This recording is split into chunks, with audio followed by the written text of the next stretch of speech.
I saw him take it. No, he didn't. Don't lie to me. Leave her alone. He confessed. I did not. Welcome back to the channel, everyone. You know, some reunions are filled with tears of joy. But then there are those meetings where the tears flow from shame and humiliation. Tonight at the district police station, a heartbreaking tragedy of blood turning against blood has finally come to an end. The police have rounded up the gang that hunted Toan down, but the person stepping out of that striped police van wasn't just some rough thug. Walking out last hands cuffed and head hanging low was none other than Toan's own mother, the woman who abandoned him and left him with a massive debt. Why was she with those gangsters? What is the truth behind the century's biggest scam and that 10 billion dong debt that fell from the sky? And most painful of all, standing before the mother who callously sold him out to run away. What will Toan do? Will he send her to prison for revenge or open his arms to forgive a mistake of fate? The answer will leave you speechless right after this. Don't forget to hit like and subscribe right now so you don't miss the dramatic conclusion of the Death Slope case. Let's get started. Twilight had completely settled over Death Slope. The police car's headlights cast a sickly yellow beam onto two figures sitting by the roadside. Officer Thu was busy radioing the station to report the situation and call for backup to catch the two escapees. In a shadowed corner, Toan was still holding Diem tight.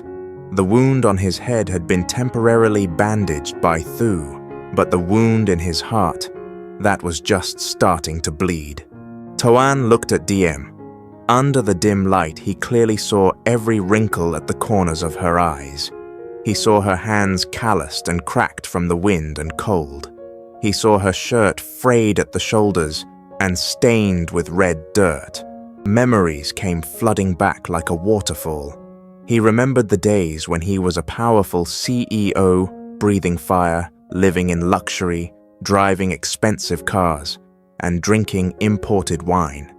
And he compared that to his current image.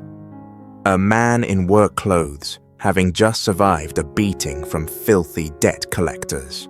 The contrast was painful, but what hurt most was realizing what this small woman had endured for him.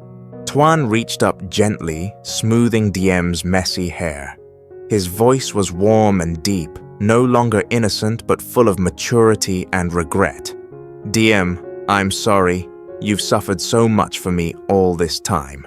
Diem looked up, her eyes still welling with tears. She wasn't used to this new Toan yet. This voice, these eyes, they were both familiar and strange. You really remember? Does your head still hurt? Toan shook his head, smiling bitterly. My head hurts, but my heart hurts more. I remember. I remember the nights you stayed up fanning me when I had a fever. I remember the meals with only boiled vegetables where you gave me the little bit of meat we had. Diem, I owe you my life. Without you, I would have rotted away in some corner of the forest. Diem quickly covered Toan's mouth, shaking her head vigorously. Don't say that. Husband and wife are destiny. As long as you're alive, I'm happy. But don't just thank me. I didn't do much. Toan was surprised. What do you mean? Diem took a deep breath, wiped her tears, and began to recount the arduous journey she had never dared to tell him in detail while he had amnesia. Back then, when I found you unconscious by the stream, you were too heavy, I couldn't carry you back.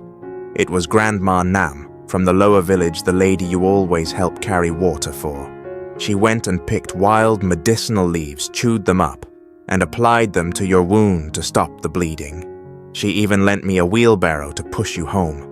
Toan fell silent. He vaguely remembered the image of a hunched old lady who always smiled toothlessly whenever he brought her vegetables. It turned out she was his savior. Diem continued looking toward Officer Thu, standing in the distance. Then during the days you were delirious, I had no money for medicine, and no place to stay because our old house had its roof blown off by the storm. I had to go down to the town to beg for help. That was when I met Officer Thu's mother. Toan turned to look at Officer Thu's back. Thu's mother? Yes, DM nodded. She is such a good person. She sells porridge at the district market. Seeing me in rags fainting from hunger looking for my husband, she fed me and let me sleep at her stall for a whole week. She said, "Looking at you, I love you like my own daughter." She was the one who asked Thu to look for news about you. Without them, I probably would have collapsed before finding you. Hearing this, Toan felt a sting in his nose.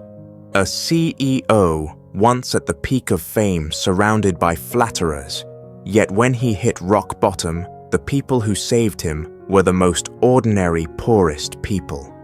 An old lady gathering herbs, a mother selling porridge, a village police officer, and a farmer wife. They saved him not because he was rich, not because of who he was. They saved him simply because of human kindness. That humanity was worth more than all the money in his past. Toan gripped DM's hand tight, his eyes burning with iron determination. DM, listen to me. I swear to you, and I swear to the heavens, after I solve this mess, after I reclaim what belongs to me, the first thing I'll do isn't to enjoy it. I will go with you to every house, knock on every door. He looked deep into his wife's eyes. I will go and kneel to thank Grandma Nam. I will give Officer Thu's mother the most comfortable life possible, and I will repay Thu properly. I will never forget the people who sheltered us during our darkest times. Trust me, okay? Diem nodded, happy tears rolling down her cheeks. She didn't need him to be rich. She just needed him to be a man of gratitude and honor like this. That was enough. Just then, Officer Thu returned. Seeing that Toan was fully alert, he stepped forward. Mr. Toan, the support unit is arriving soon to process the scene. But right now, I need to take you both to the station to get your statements immediately. Those two are dangerous. We need to file the paperwork to issue an arrest warrant. Toan stood up. Despite his clothes being stained with mud and blood, the way he rose, stretched his shoulders, and adjusted his torn collar made Thu pause in surprise. The usual, humble, submissive demeanor of the farmer vanished. Replacing it was a poised, confident, and authoritative presence. Toan agreed. Let's go, Thu. I also have a lot I want to say to the investigation agency. This case isn't just a simple highway robbery. Toan helped DM into the back seat of the squad car. The car rolled out, leaving Death Slope and the darkness of the old forest behind. On the way, silence filled the air. Toan held DM's hand, gazing out the window as the streetlights flickered past. Inside his mind, he was arranging a chessboard. The attackers, his runaway mother, the massive debt. All the pieces were coming into focus, and Toan knew he had to make the opening move right at this police station. The district police station sat quietly under ancient mahogany trees. Glaring white neon lights spilled out from the duty room. Toan and Diem were led into an office. Another officer brought 2 cups of warm water. Thu sat opposite, opened his notebook and set his pen down. Mr. Toan, can you recount the incident in detail? Can you identify the perpetrators? And most importantly, why were they targeting you? Toan took a sip of water, the warmth soothing the pain in his throat. He set the glass down, interlacing his fingers on the table, a familiar pose from his days in boardroom meetings. Toan, Officer Thu, before we put this on record, I want to establish something. Do you trust me? Thu looked up, staring straight into Toan's eyes. I believe you're a good man. Everyone in Sim Hill knows how you've lived all this time. Toan nodded. Thank you. Then please write this down carefully, because what I'm about to say might involve a massive economic crime ring. not just some petty debt collectors in this district. The atmosphere in the room grew heavy and tense. Toan began. Those two were on a modified motorbike, the plate obscured by mud, but I caught the last 3 digits, 789. The driver was obese with a long scar on his left wrist. The guy on the back was thinner, had a raspy voice, and he was holding a bank card with my name on it. Toan pulled the powerful black card from his pocket, the only remaining piece of evidence. He placed it on the table in front of Thu. Pure, black gold-rimmed engraved with the name Tran Min Toan. Thu picked it up, his eyes widening. As a police officer, he knew this card. This was an infinite limit credit card, reserved only for the most VIP clients of international banks. Mr. Toan, this is... Thu stammered. Toan leaned back in his chair, his gaze distant. That's right, that is my card. Before I lost my memory, I was a businessman. Those guys said my mother used my identity and this card to borrow a massive sum from their organization, then ran away. They found me to demand the password so they could withdraw money to cover the debt. DM sat beside him, squeezing Toan's hand in fear. Toan patted her hand to reassure her, then continued. But Officer Thu, here is the problem. My mother, she disappeared from my life 20 years ago. I don't believe she came back just to borrow money and push her son to his death. There's a twist here. I suspect someone impersonated her or kidnapped her to force me out of hiding. Toan's voice became steely. I demand witness protection for my wife, and I want to file charges for attempted murder and extortion. Tomorrow I will contact my private lawyer in the city to coordinate with you. I will not let this slide. Thu was stunned. Was he taking a statement from a victim or receiving orders from a superior? Toan's transformation was too drastic. The gentle farmer was gone. In front of Thu was a man who understood the law, possessed a sharp mind, and wielded hidden power. By the time the report was finished, the clock had struck 10 p.m. Thu walked Toan and Diem to the gate. Mr. Toan, rest assured, we will issue a search warrant tonight. Regarding security, I will have officers patrol the area around your house more frequently. Toan shook Thu's hand, a firm handshake between men. Thank you, Thu, and please send my regards to your mother. Once this is over, Diem and I will visit her porridge stall. I owe her a debt of gratitude larger than my own life. Thu smiled gently. Seeing you two safe is all the happiness she needs. Go home and rest. Toan helped Diem step out of the police station gate.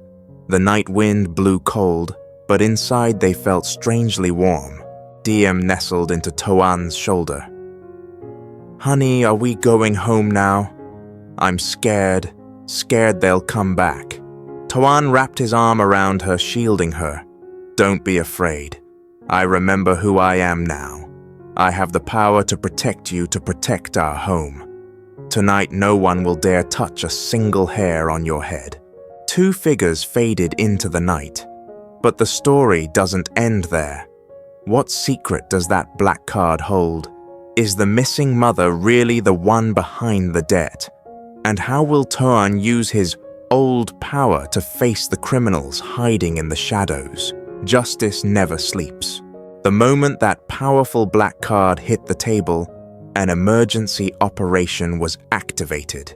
Sirens tore through the night, and the thundering footsteps of the mobile task force created a breathless raid tonight. And the result was something no one expected.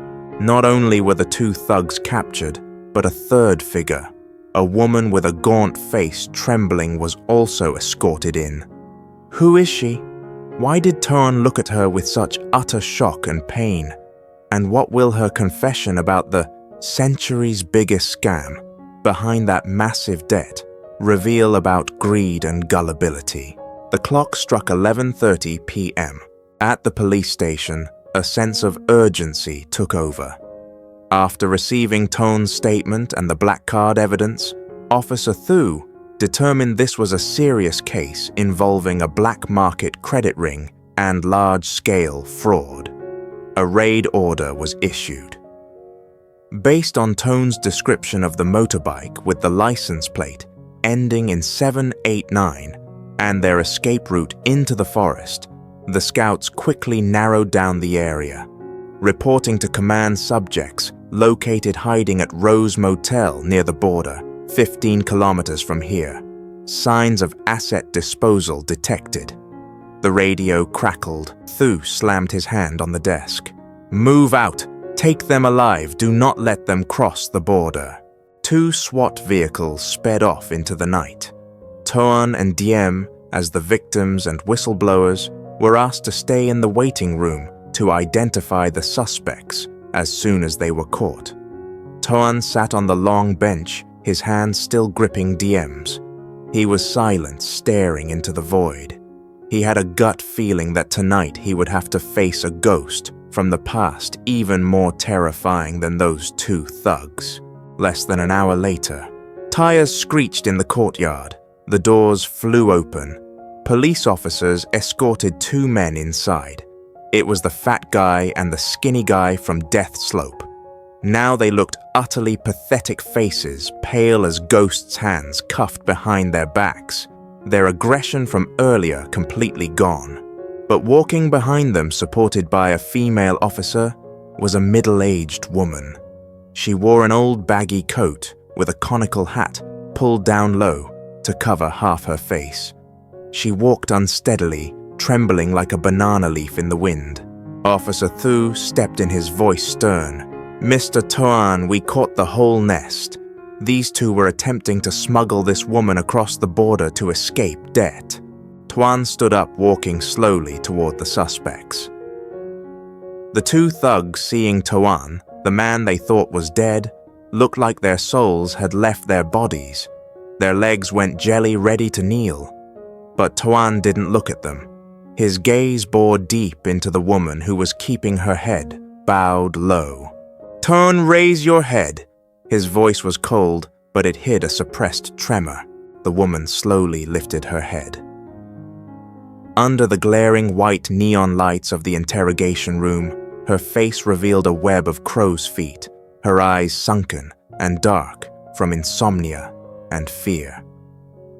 Although time had ravaged her beauty and 20 years had passed, Toan still recognized the familiar features. That was the person who gave birth to him. That was the person who abandoned him at the orphanage gate years ago to chase after a rich man. And now she stood before him as a suspect. Toan, Mom, is that you? The word Mom came out dripping with bitterness. It wasn't a call of love, but a cry of resentment. The woman, Mrs. Mai, burst into sobbing tears the moment she heard that voice. She lunged forward to hug Toan's legs, but was held back by the female officer. Mrs. Mai, Toan, my son, I was wrong. I'm so sorry. I never thought they would beat you like that. I thought they were just scaring you. I was wrong, son. Diem stood by, stunned.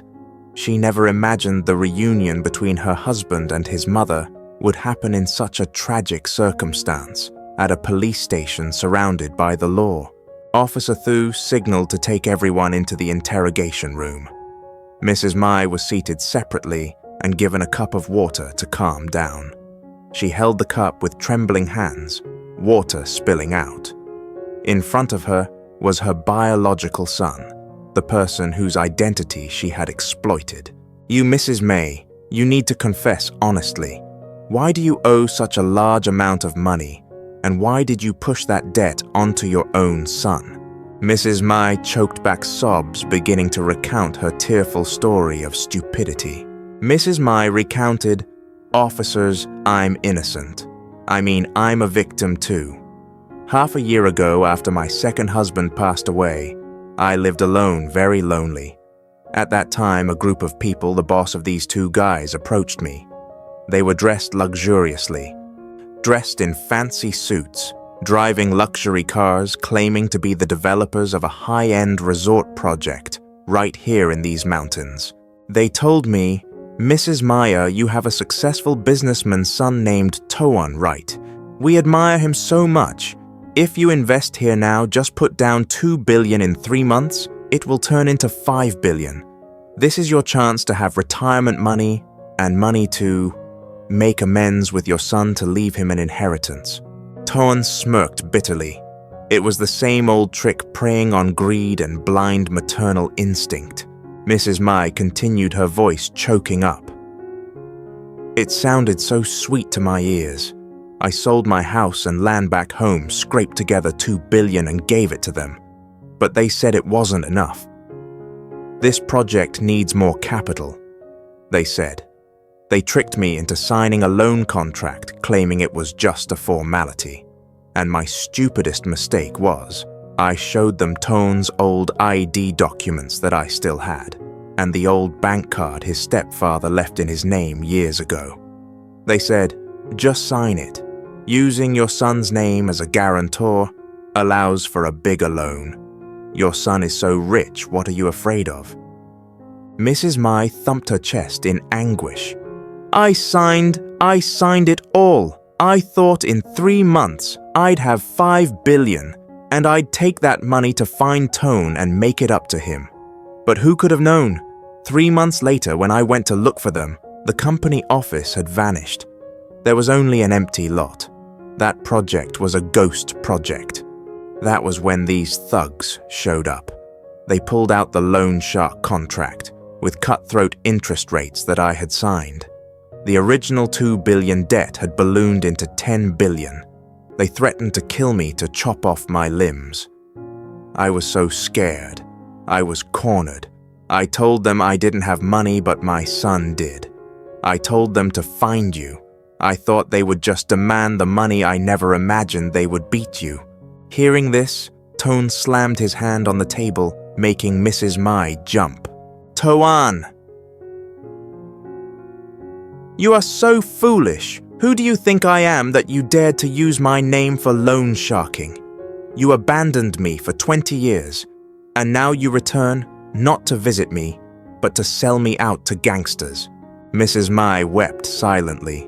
I'm sorry. I was tricked. I just wanted money so you would respect me.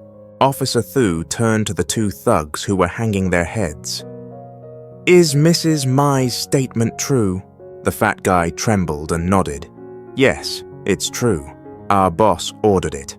Tricking this old lady into signing the debt was actually a way to target Mr. Toan's assets. The boss said Mr. Toan was a big fish. We just needed to get leverage over his mother to force him to cough up the money. Who knew? He had lost his memory and was living like a farmer. It took us forever to find him. Toan closed his eyes and took a deep breath. Everything was clear now.